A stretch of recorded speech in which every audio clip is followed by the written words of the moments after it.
ನಮಸ್ಕಾರ ಗೆಳೆಯರಿ. ನಿಮ್ಮ ಪೋರ್ಟ್ಫೋಲಿಯೋ ಕಳೆದ ಹಲವು ತಿಂಗಳುಗಳಿಂದ ಮೇಲೆ ಹೋಗ್ತಿಲ್ವಾ? ಒಳ್ಳೆ ಸ್ಟಾಕ್ಸ್ಗಳಲ್ಲಿ ಹೂಡಿಕೆ ಮಾಡಿದ್ದೀರಾ, ಸೇಫ್ಟಿ ರೂಲ್ಸ್ ಅನ್ನ ಫಾಲೋ ಮಾಡಿದ್ದೀರಾ, ಬಟ್ ಸ್ಟಿಲ್ ಪೋರ್ಟ್ಫೋಲಿಯೋ ಮಾತ್ರ ಪರ್ಫಾರ್ಮ್ ಮಾಡ್ತಿಲ್ವಾ? ಅದರಲ್ಲೂ ಎಸ್ಪೆಷಲಿ ಕಳೆದ 6 ತಿಂಗಳಲ್ಲಿ ಬ್ರಾಡ್ ಬೇಸ್ಡ್ ಮಾರ್ಕೆಟ್ ಅಲ್ಲಿ ಒಂದಷ್ಟು ಒಳ್ಳೆ ಪರ್ಫಾರ್ಮೆನ್ಸ್ ನೋಡ್ಲಿಕ್ಕೆ ಸಿಕ್ಕಿದೆ. ಅದರಲ್ಲೂ ಕಳೆದ ಕೆಲವು ತಿಂಗಳುಗಳಿಂದ ಬ್ರಾಡ್ ಬೇಸ್ಡ್ ಮಾರ್ಕೆಟ್ ಅಲ್ಲಿ ಒಳ್ಳೆ ಪರ್ಫಾರ್ಮೆನ್ಸ್ ನೋಡ್ಲಿಕ್ಕೆ ಸಿಗ್ತಾ ಇದೆ, ಬಟ್ ಸ್ಟಿಲ್ ಪೋರ್ಟ್ಫೋಲಿಯೋಗಳು ಅಲ್ಲೇ ಇದ್ದಾವೆ ಅನಿಸ್ತಿದ್ಯಾ? ಈ ತರ ಫೀಲ್ ಆಗ್ತಿರೋದು ನಿಮ್ಗೊಬ್ಬರಿಗೆ ಅಲ್ಲ, ಸೊ ಮೇ ಬಿ ಹಲವರಿಗೆ ಇದೇ ರೀತಿ ಆಗಿರ್ಬೋದು. ಇವತ್ತು ಇದ್ರ ಬಗ್ಗೆ ಒಂದಷ್ಟು ವಿಷಯವನ್ನ ತಿಳ್ಕೊಳ್ಳುವಂತ ಪ್ರಯತ್ನವನ್ನ ಮಾಡೋಣ. ಯಾಕೆ ಹೀಗಾಗ್ತಿದೆ, ಎಲ್ಲಿ ನಾವು ಎಡವುತ್ತಿದ್ದೇವೆ, ಏನನ್ನ ಸರಿ ಮಾಡ್ಕೊಂಡ್ರೆ ಇದು ಮುಂದೆ ನಮ್ಗೆ ಒಳ್ಳೆ ಲಾಭವನ್ನ ಕೊಡಬಹುದು, ಇದ್ರ ಬಗ್ಗೆ ತಿಳ್ಕೊಳ್ಳೋಣ. ಮೊದಲಿಗೆ ಡಿಸ್ಕ್ಲೇಮರ್ ಕೊಡ್ಲಿಕ್ಕೆ ಇಷ್ಟಪಡ್ತೇನೆ. ಇಲ್ಲಿ ಯಾವ್ದಾದ್ರು ಸ್ಟಾಕ್ ಅನ್ನ ಮೆನ್ಷನ್ ಮಾಡಿದ್ರೆ ಅದ್ಯಾವುದನ್ನು ಕೂಡ ನಾನು ರೆಕಮೆಂಡ್ ಮಾಡ್ತಿಲ್ಲ. ನೀವು ಫರ್ದರ್ ಸ್ಟಡಿ ಮಾಡಿ ಡಿಸಿಷನ್ ತಗೊಳ್ಬಹುದು. ಆಸ್ ಎ ಎಜುಕೇಶನಲ್ ಪರ್ಪಸ್ ನಾನು ವಿಡಿಯೋ ಮುಂದೆ ತರ್ತಾ ಇದ್ದೀನಿ. ಹಾಗೆ ನೀವೇನಾದ್ರೂ ನಮ್ಮ ಇನ್ಸ್ಟಾಗ್ರಾಮ್ ಹಾಗೂ ಫೇಸ್ಬುಕ್ ಅಕೌಂಟ್ ಗಳನ್ನ ಫಾಲೋ ಮಾಡ್ತಿಲ್ಲ ಅಂದ್ರೆ ಎರಡರ ಲಿಂಕ್ ಡಿಸ್ಕ್ರಿಪ್ಷನ್ ಅಲ್ಲಿ ಇರುತ್ತೆ, ಎರಡನ್ನು ಸಹ ಫಾಲೋ ಮಾಡಿ. ಅಲ್ಲೂ ಕೂಡ ಒಂದಷ್ಟು ಅಪ್ಡೇಟ್ ಗಳನ್ನ ಕೊಡ್ತಾ ಇರ್ತೀವಿ. ಗೆಳೆಯರೇ, ಇವತ್ತಿನ ವಿಷಯ ಬಂದು why stock selection matters more than ever.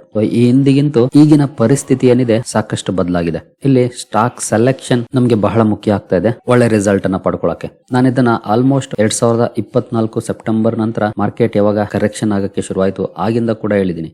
ಈಗ ಚೂಸಿ ಆಗ್ಬೇಕು ಅಂದ್ರೆ ಸೆಲೆಕ್ಟಿವ್ ಸ್ಟಾಕ್ ಗಳಲ್ಲಿ ಮಾತ್ರ ನಾವು ಒಳ್ಳೆ ಪರ್ಫಾರ್ಮೆನ್ಸ್ ಅನ್ನ ಎಕ್ಸ್ಪೆಕ್ಟ್ ಮಾಡಬಹುದು. 2020ರಿಂದ 2024 ನೀವು ಯಾವುದೇ ಸ್ಟಾಕ್ ಮೇಲೆ ಹಾಕಿದ್ರು 90% ಆಫ್ ದ ಟೈಮ್ ಸಕ್ಸಸ್ ಆಗಿದೆ. ಬಟ್ ಆನಂತರ ಏನಾಗಿದೆ, 2024 ಸೆಪ್ಟೆಂಬರ್ ಇಂದ ಇಲ್ಲಿವರೆಗೂ 90% ಆಫ್ ದ ಟೈಮ್ ಫೇಲ್ಯೂರ್ ಆಗಿದೆ.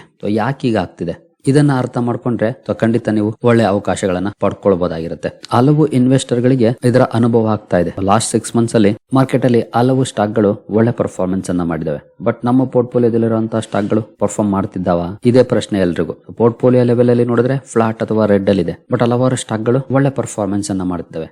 ಯಾಕೆ ಈಗ ಆಗ್ತಿದೆ, ನಾವ್ ಇದನ್ನ ತಿಳ್ಕೊಳ್ಬೇಕು ಅಂತಂದ್ರೆ ಕೆಲವು ಚಾರ್ಟ್ ಗಳನ್ನ ನೋಡಬೇಕಾಗುತ್ತೆ. ಗೆಳೆಯರೆ, ನಾನು ಇಲ್ಲಿ ಒಂದು ಚಾರ್ಟ್ ಓಪನ್ ಮಾಡಿದ್ದೀನಿ. ಇದರಲ್ಲಿ ನೋಡಬಹುದು, ಇದು ನಿಫ್ಟಿ 50. ಇದು ನಿಫ್ಟಿ 50 ಕತೆ ಆದ್ರೆ ಇಲ್ಲಿ ಮಿಡ್ ಕ್ಯಾಪ್ ಇದೆ. ಗ್ರೀನ್ ಲೈನ್ ಬಂದು ಮಿಡ್ ಕ್ಯಾಪ್, ನಂತರ ಇದು ಸ್ಮಾಲ್ ಕ್ಯಾಪ್, ಇದು ಮೈಕ್ರೋ ಕ್ಯಾಪ್. ಇಲ್ಲಿ ಯಾವ ರೀತಿ ಪರ್ಫಾರ್ಮೆನ್ಸ್ ಇದೆ ಅಂತ ನೋಡಬಹುದು. ಇಲ್ಲೇ ಪರ್ಸೆಂಟೇಜ್ ಅಲ್ಲಿ ಇದೆ. ಅದನ್ನ ನಾವು ಚಾರ್ಟ್ ಅಲ್ಲಿ ನೋಡಿದ್ರೆ, ಇನ್ ಕೇಸ್ ನಾವು ಲಾಸ್ಟ್ 6 ಮಂತ್ಸ್ ಡೇಟಾ ಓಪನ್ ಮಾಡಿದ್ರೆ, ಎಸ್ಪೆಷಲಿ ಜನವರಿ 1 ಇಂದ ಇಲ್ಲಿವರೆಗೂ ಓಪನ್ ಮಾಡಿದ್ರೆ ನೋಡಬಹುದು, ನಿಫ್ಟಿಯಲ್ಲಿ 7.5% ಅಥವಾ ನಿಯರ್ಲಿ 8% ಡೌನ್ ಪರ್ಫಾರ್ಮೆನ್ಸ್ ಇದೆ. ಇದು ನಿಫ್ಟಿಯಲ್ಲಿ ನಮ್ಮ ಹೆಡ್ ಲೈನ್ ಇಂಡೆಕ್ಸ್. ಇನ್ನು ಮಿಡ್ ಕ್ಯಾಪ್ ಕಡೆ ಬಂದ್ರೆ, ಮಿಡ್ ಕ್ಯಾಪ್ 150 ನಲ್ಲಿ ಯಾವ ರೀತಿ ಪರ್ಫಾರ್ಮೆನ್ಸ್ ಇದೆ ಅಂತ ಲಾಸ್ಟ್ 6 ಮಂತ್ಸ್ ಅಲ್ಲಿ ನೋಡಬಹುದು 5.37% ಇದೆ. ಅದರಲ್ಲೂ ಲೋ ಇಂದ ನಾವೇನಾದ್ರೂ ಕ್ಯಾಲ್ಕುಲೇಟ್ ಮಾಡಿದ್ರೆ ತುಂಬಾ ಒಳ್ಳೆ ರಿಕವರ್ ಆಗಿದೆ. ನೋಡಬಹುದು ನಿಯರ್ಲಿ 20%, ಬಟ್ ಲಾಸ್ಟ್ 6 ಮಂತ್ಸ್ ಅಲ್ಲಿ ಮೋರ್ ದನ್ 5% ರಿಕವರ್ ಆಗಿದೆ.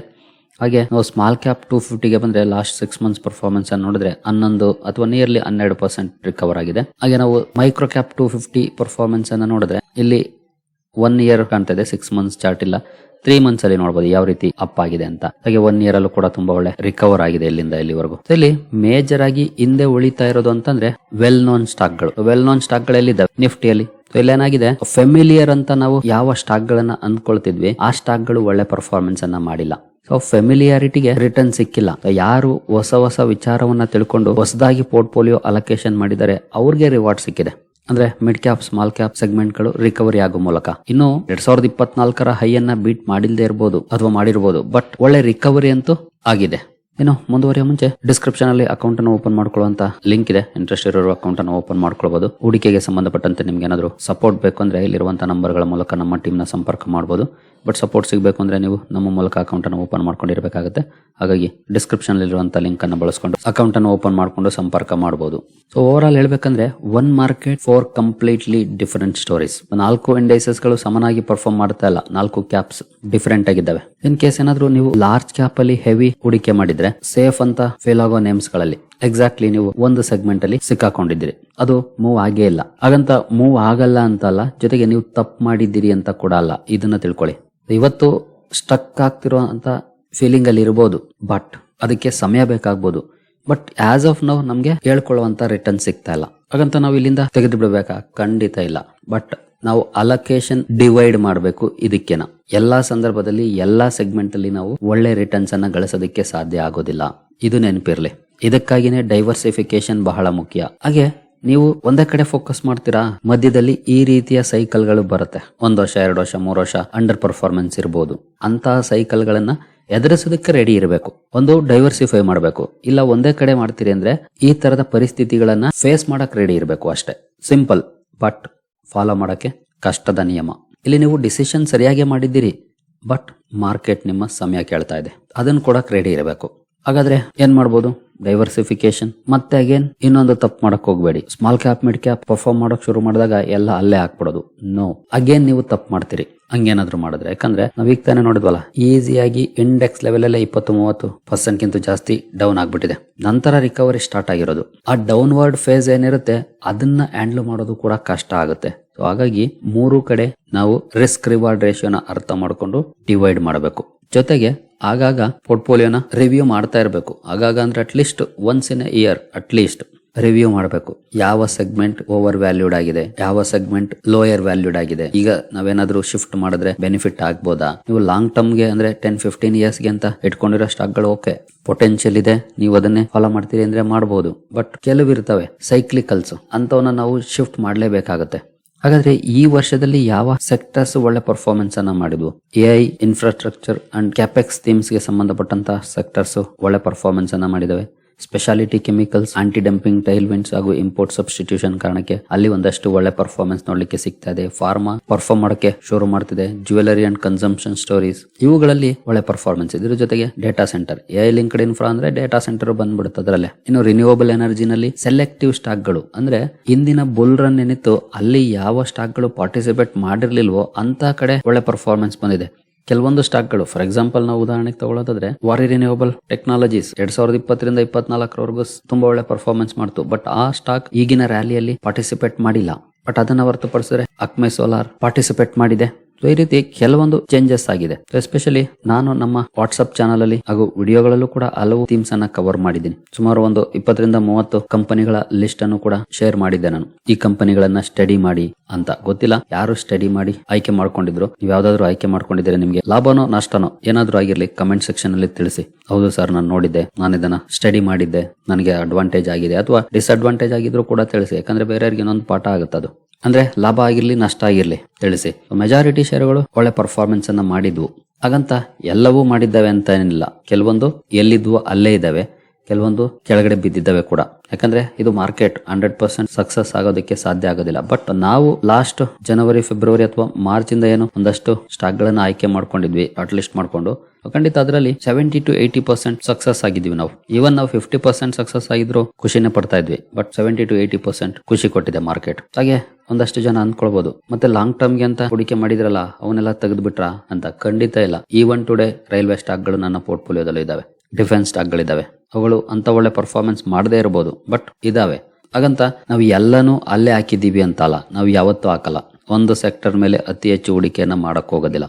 ಅದಕ್ಕೆ ಎಷ್ಟು ಅಲೋಕೇಶನ್ ಕೊಡಬೇಕೋ ಅಷ್ಟೇ ಕೊಡೋದು. ನಾವು ನಮ್ಗೆ ಹಾಕೊಂಡಿರುವಂತ ಒಂದು ಚೌಕಟ್ಟದು, ಅದನ್ನ ಫಾಲೋ ಮಾಡ್ತೀವಿ. ಬಟ್ ಯಾರು ಈ ಚೌಕಟ್ಟನ್ನ ಫಾಲೋ ಮಾಡೋದಿಲ್ವೋ ಅವ್ರಗಳಿಗೆ ಮಾರ್ಕೆಟ್ ಅಲ್ಲಿ ಜಾಸ್ತಿ ನಷ್ಟ ಆಗಿರೋದು. ಬೇಕಿದ್ರೆ ನೋಡಿ, ನೀವು ಯಾರನ್ನಾದ್ರೂ ನೋಡಿ, ಯಾರಾದ್ರೂ ಮಾರ್ಕೆಟ್ ಅಲ್ಲಿ ದೊಡ್ಡ ಲಾಸ್ ಮಾಡ್ಕೊಂಡಿದ್ದೀನಿ ಅಂತಂದ್ರೆ ಅವರು ಯಾವ್ದೋ ಒಂದು ಪರ್ಟಿಕ್ಯುಲರ್ ಕಂಪನಿ ಅಥವಾ ಪರ್ಟಿಕ್ಯುಲರ್ ಸೆಕ್ಟರ್ ಮೇಲೆ ಜಾಸ್ತಿ ಹೂಡಿಕೆ ಮಾಡಿ ಕಳ್ಕೊಂಡಿರ್ತಾರೆ.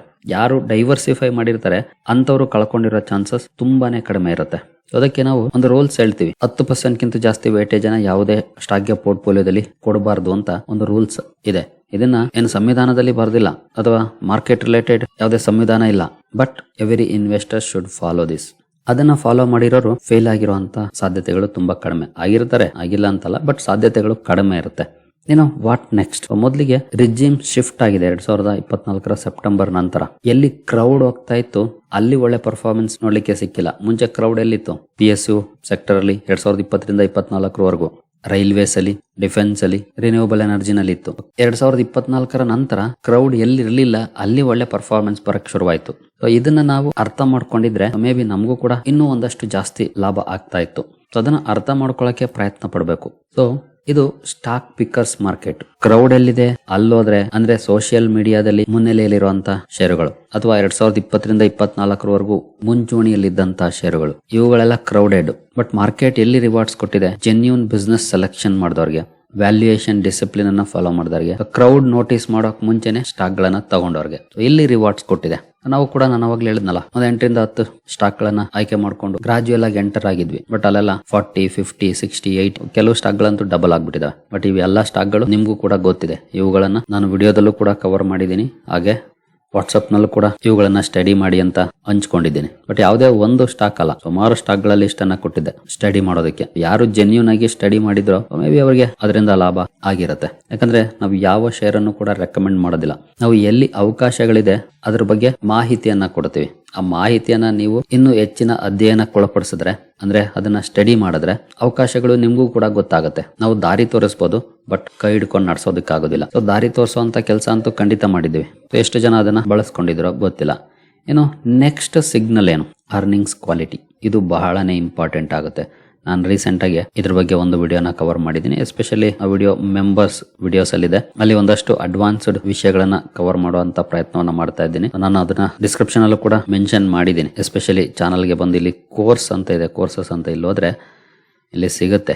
ಇದು think like A fund manager series. ಈಗಾಗಲೇ 5 ವಿಡಿಯೋಗಳು ಬಂದಿದಾವೆ. ಇನ್ ಕೇಸ್ ನೀವೇನಾದ್ರೂ ಸೀರಿಯಸ್ ಆಗಿ ಮಾರ್ಕೆಟ್ ಕಲಿಯೋ ಇಂಟ್ರೆಸ್ಟ್ ಅನ್ನ ಹೊಂದಿದ್ರೆ ಮಾತ್ರ ಅಂತಾನು ಕೂಡ ಹೇಳಿದ್ದೀನಿ. ಯಾಕಂದ್ರೆ ಅಲ್ಲಿ ಯಾವ್ದು ಟಿಪ್ಸ್ ಸಿಗೋದಿಲ್ಲ, ಓನ್ಲಿ ಲರ್ನಿಂಗ್ಸ್. ಕೋರ್ಸ್ ಅಂದ್ರೆ ಜಸ್ಟ್ ಒಂದು ಪ್ಲೇ ಲಿಸ್ಟ್ ಮಾಡಿರೋದು ಕೋರ್ಸ್ ಅಂತ ಅಷ್ಟೇ. ಅದು ಫಂಡ್ ಮ್ಯಾನೇಜರ್ಸ್ ಯಾವ ರೀತಿ ಥಿಂಕ್ ಮಾಡ್ತಾರೆ ಅನ್ನೋದನ್ನ ಆ ವಿಡಿಯೋ ಸೀರೀಸ್ ಅಲ್ಲಿ ಕವರ್ ಮಾಡ್ತಾ ಇದ್ದೀನಿ. ಅದರಲ್ಲಿ ಈ ಅರ್ನಿಂಗ್ಸ್ ಕ್ವಾಲಿಟಿ ಬಗ್ಗೆ ರೀಸೆಂಟ್ ಆಗಿ ವಿಡಿಯೋ ಮಾಡಿದ್ದೀನಿ. ಗೊತ್ತಿಲ್ಲ ಎಷ್ಟು ಜನ ಅದನ್ನ ನೋಡಿದಿರಿ ಅಂತ.